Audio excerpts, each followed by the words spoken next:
우리 오병이어의 기적, 너무나 잘 아는 이야기입니다. 보리떡 5개와 물고기 2마리로 남자만 5천 명을 먹인 사건입니다. 이 설교는 자주 듣고 저도 보니까 여러 번 설교했습니다. 지난 한 주간 요한복음 새벽기도 말씀을 계속 묵상을 하던 중에 이번 주는 이 설교를 꼭 좀 해야 되겠다 하는 좀 마음에 끌림이 있고 확신이 있고 해서 이 말씀을 드리고자 합니다. 제가 제목을 빈돌에서 만난 떡이라는 제목을 정했습니다. 이 제목으로 오늘 제가 3가지 말씀을 드리려고 합니다. 첫 번째는 이 보리떡 기적 사건은 가장 중요한 메시지는 이것입니다. 예수님이 생명의 떡이다. 이 말씀을 하기 위해서 이 기적을 행하셨다고 예수님 스스로 말씀을 하셨습니다. 사람들이 예수님에게 몰려왔다고 그랬습니다. 병이 있는 사람들이 병 낫기 위해서 왔는데 그날 예수님께서 주로 하신 사역은 말씀 사역이었습니다. 하루 종일 이제 말씀을 전하고 사람들이 말씀을 듣고 난 다음에 저녁이 되었는데 돌아가게 될 때에 제자들이 예수님 지금 다 배고픈 사람들인데 빨리 보내어서 가던 길에 음식을 사 먹게 해야 되지 않겠습니까? 할 때 예수님께서 너희가 주어라. 다른 복음서는 너희가 먹을 걸 줘라. 이렇게 말씀을 하셨습니다. 정말 대책 없는 말씀이죠. 그러면서 예수님께서 이 동네 출신 제자인 빌립에게 이 사람들 먹이려면 어느 정도 돈이 필요하겠느냐. 그 동네 시세를 아는 이 빌립이 200데나리온도 부족할 것 같습니다. 빨리 계산을 했습니다. 그리고는 이제 좀 있으니까 안드레, 베드로의 동생인 안드레가 한 아이가 가지고 온 보리떡 5개와 물고기 2마리, 한 사람이 한 도시락분 정도 되는 것을 가지고 왔습니다. 아마 그 아이를 데리고 예수님께 왔겠죠.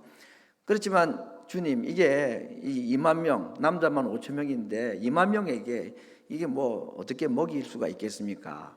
라고 예수님에게 또 얘기를 합니다. 자, 이렇게 빌립의 아이디어가 있고 안드레도 뭔가 대안을 제시했지만 뭐 될 수 있는 게 아닙니다.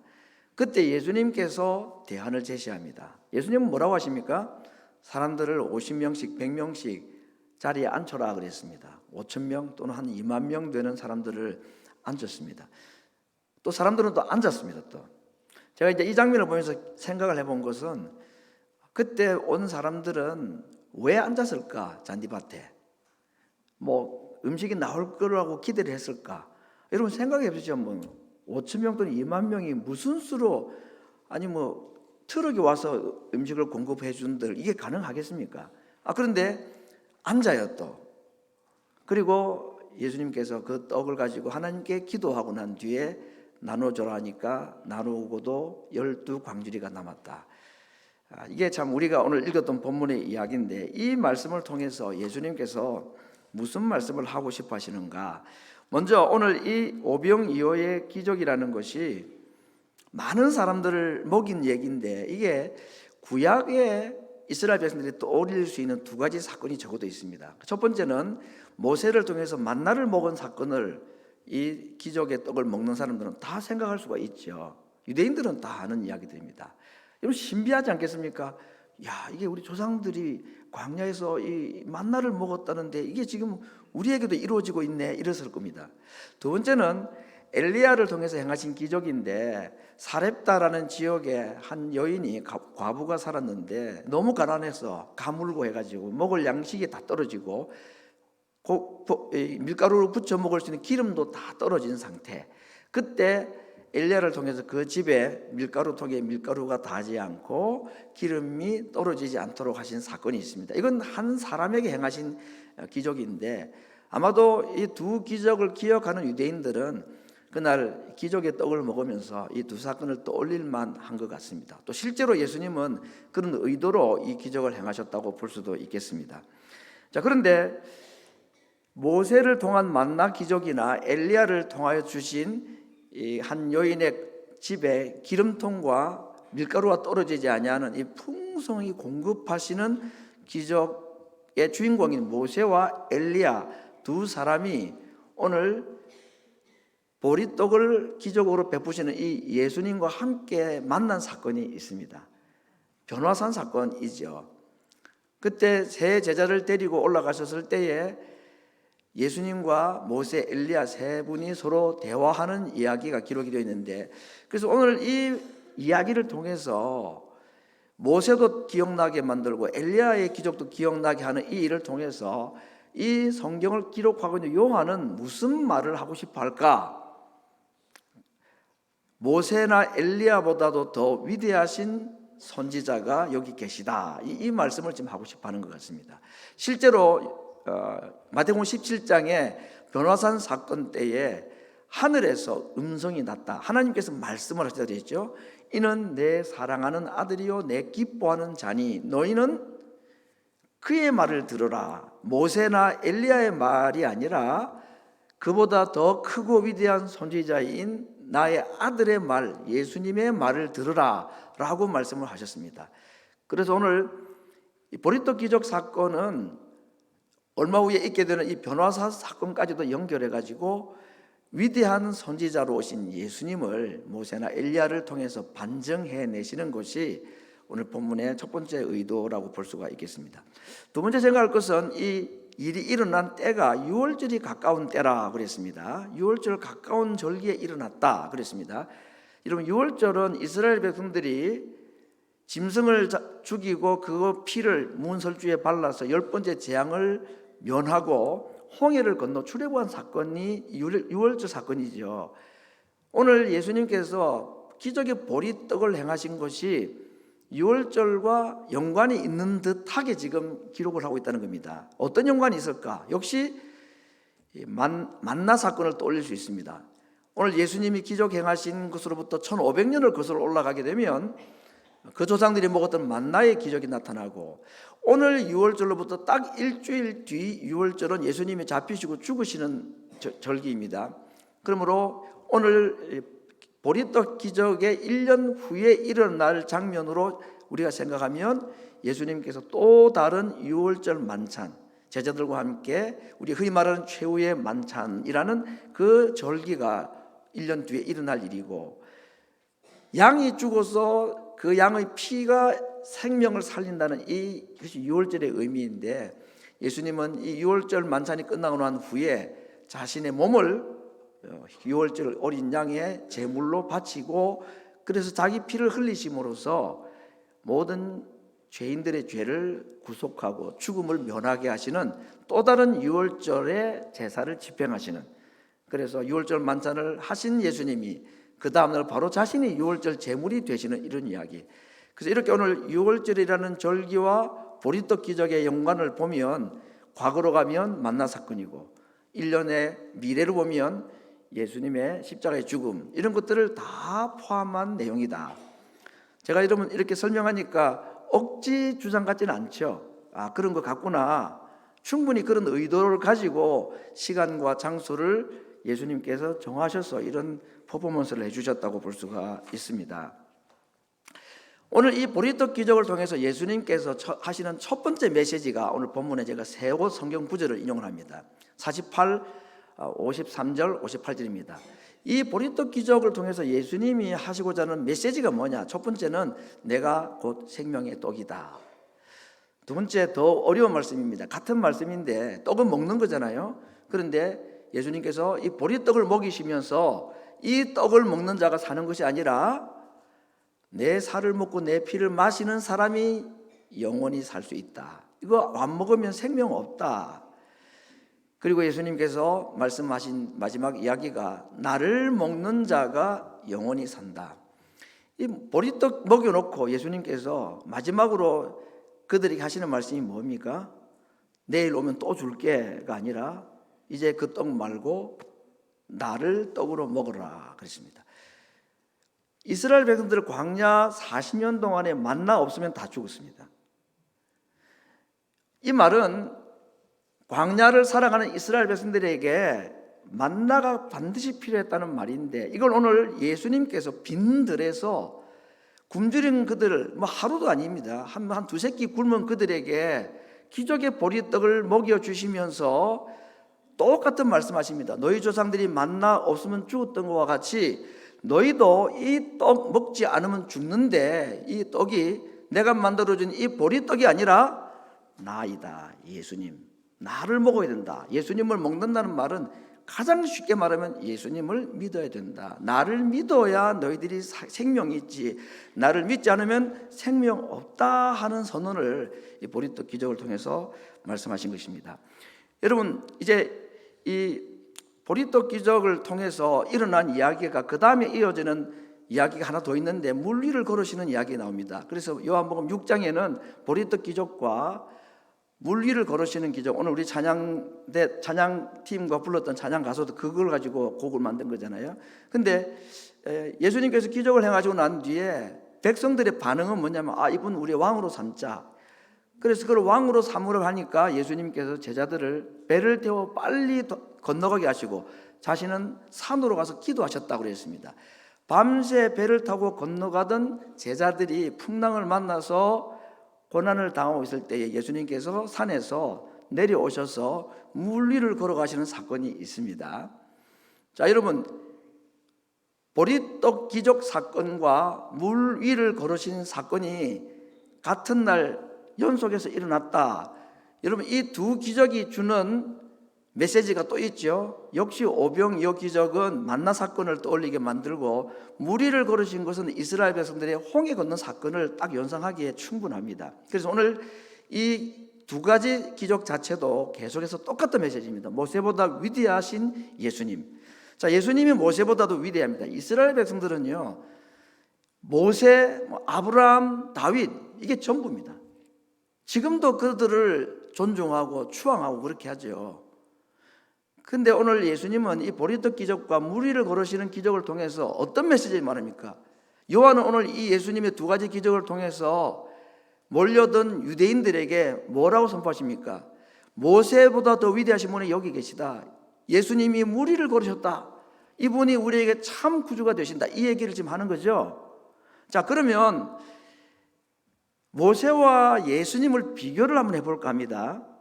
모세가 참 위대한 사람이었습니다. 물론 다 하나님이 다 하신 것이지만, 자, 모세는 누구를 어디에서 구원한 자라고 말할 수 있을까요? 굳이 말하자면 이스라엘 백성을 물에서 구원한 자라고 좋게 말해 줬어. 그 정도 호칭은 줄 수 있겠죠. 근데 그보다 더 위대하신 예수님은 이스라엘이라는 한 민족이 아니라 새 이스라엘, 오늘 우리를 포함한 새로운 인류를 어디에서? 물에서가 아니라 죄에서 건져주시는 분. 오늘 이 메시지가 보리떡 기적과 물 위를 걸으신 사건을 통해서 이스라엘 백성들에게 주시는 메시지이고, 오늘 우리들에게 주시는 위로의 약속의 말씀인 것입니다.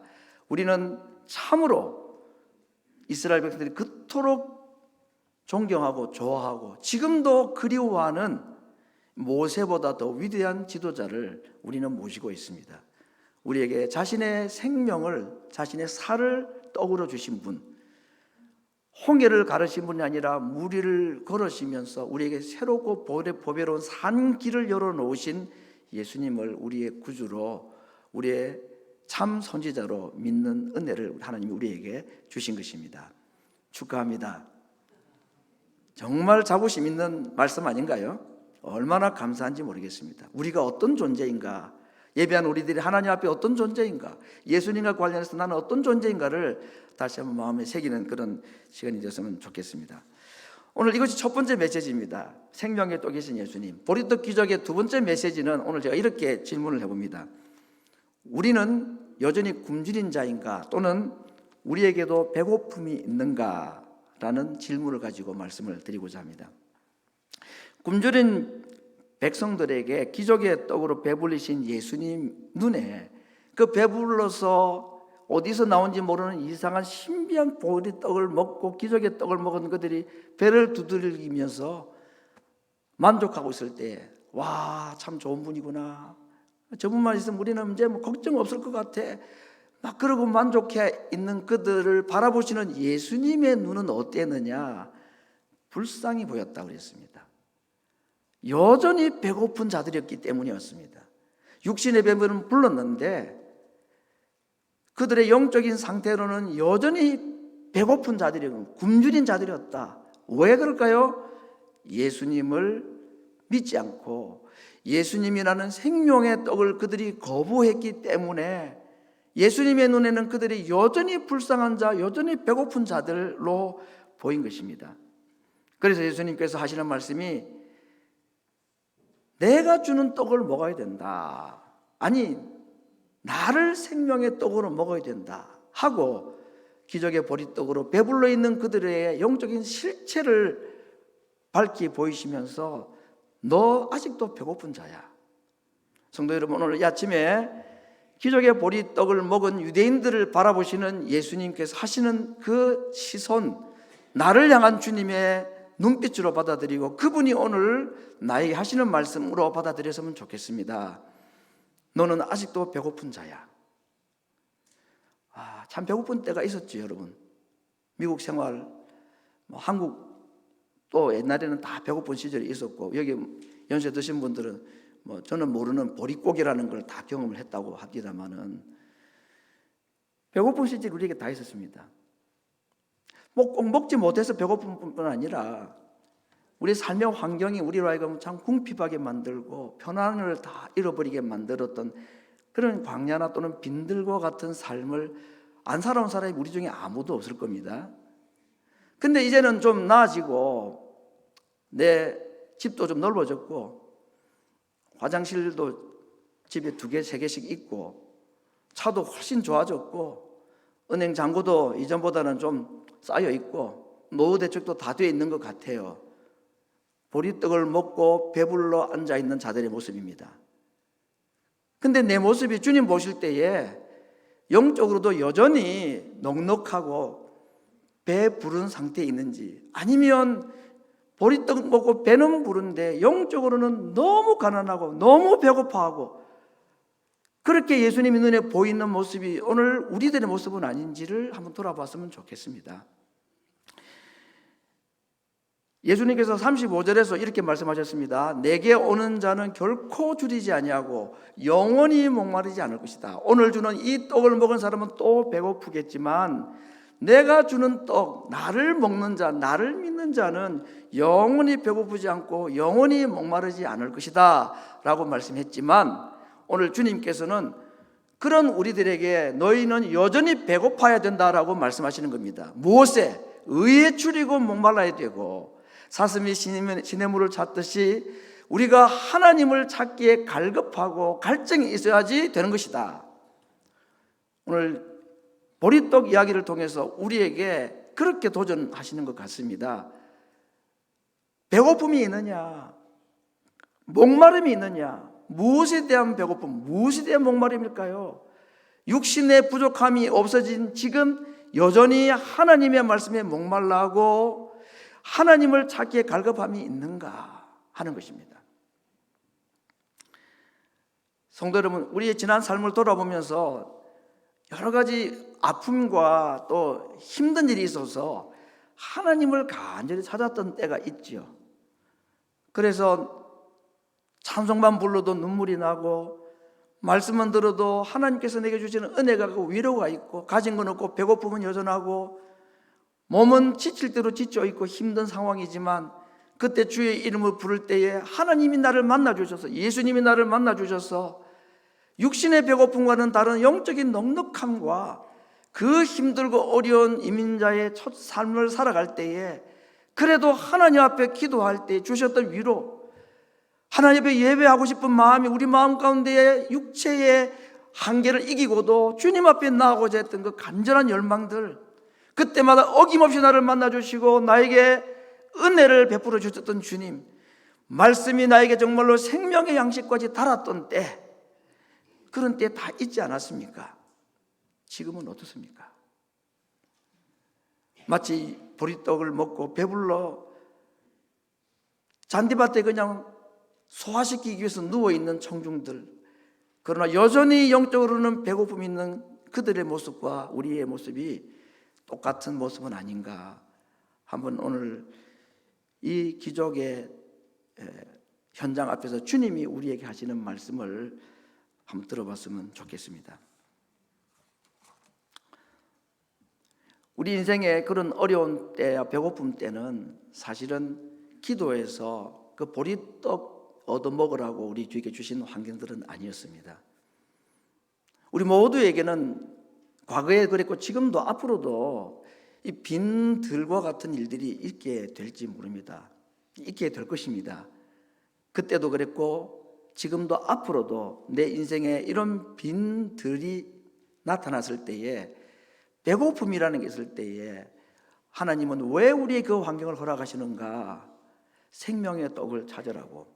그러므로 배고플 때에 구해야 될 것은 보리떡이 아니라 생명의 떡이신 주님입니다. 이 말씀이 어렵습니다. 배고프면 떡을 구하는 게 맞지요. 이종할 양식을 구하라고 했다면서요. 그런데 왜 자꾸 배고픈 사람한테 생명의 떡을 구하라고 합니까?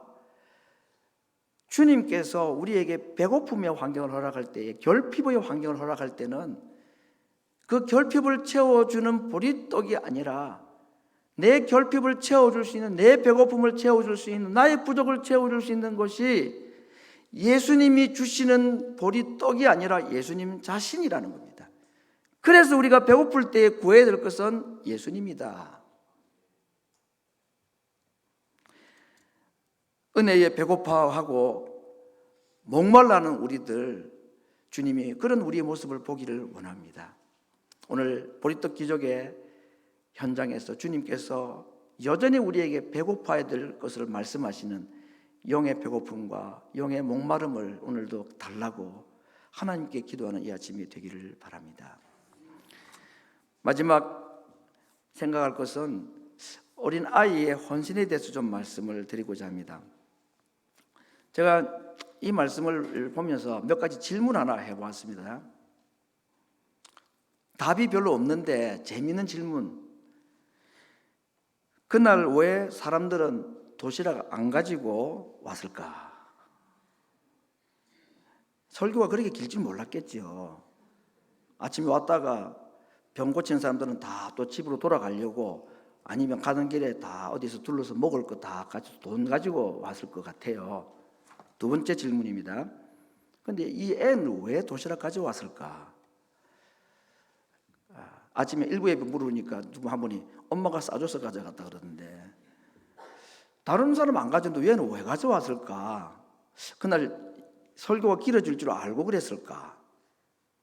세 번째, 근데 어린아이는 예수님께 이 도시락을 왜 드렸을까? 이건 좀 답이 쉬워요. 왜 드렸을까요? 이거 가지고 2만 명 먹여달라고, 아이고 그 생각을 했겠습니까? 그러진 않은 것 같고, 한번 이런 생각해 보십시오. 왜 예수님께 그날 자기 먹을 도시락 안 먹고 드렸을까요? 예수님 배고프실 것 같으니까. 뭐 다른 이유가 있겠습니까? 뭐 기적의 보리떡 만들어 달라고 준 것도 아니고 배고플 것 같으니까 드렸던 거죠. 뭐 단순한 얘기입니다. 이걸 조금 고상하게 사용하는 단어를 하나 넣으면 우리 이번 2026년의 교회 주제에 해당되는 중요한 단어 하나가 있습니다. 예수님께 왜 드렸을까요? 사랑해서, 고마웠어. 예. 안드레는 이 아이의 도시락을 예수님께 왜 갖다 드렸을까? 예수님 배고프시니까 드시라고 드렸을까?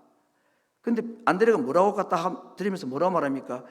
떡이 하나 있는데, 이만큼 있는데 이게 2만 명한테 뭐 얼마나 도움이 되겠습니까? 라고 말한 걸 보면 예수님 드시라고 가져온 것 같지는 않아요. 마지막,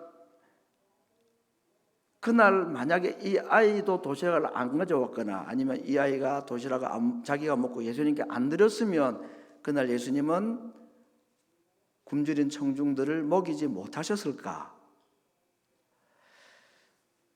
답은 잘 모르겠습니다. 그리고 답이 있어도 그렇게 중요한 것 같지도 않아요.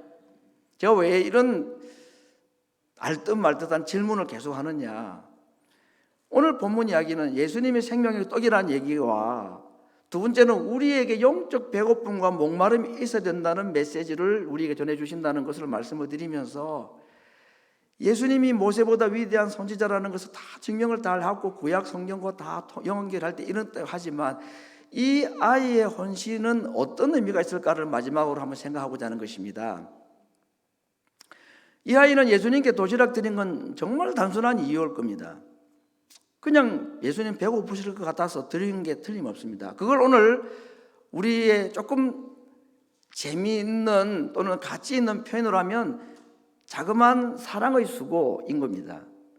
그 자그마한 사랑의 수고가 예수님에게 들려졌을 때에 큰 일이 일어났더라, 이 얘기 아닙니까?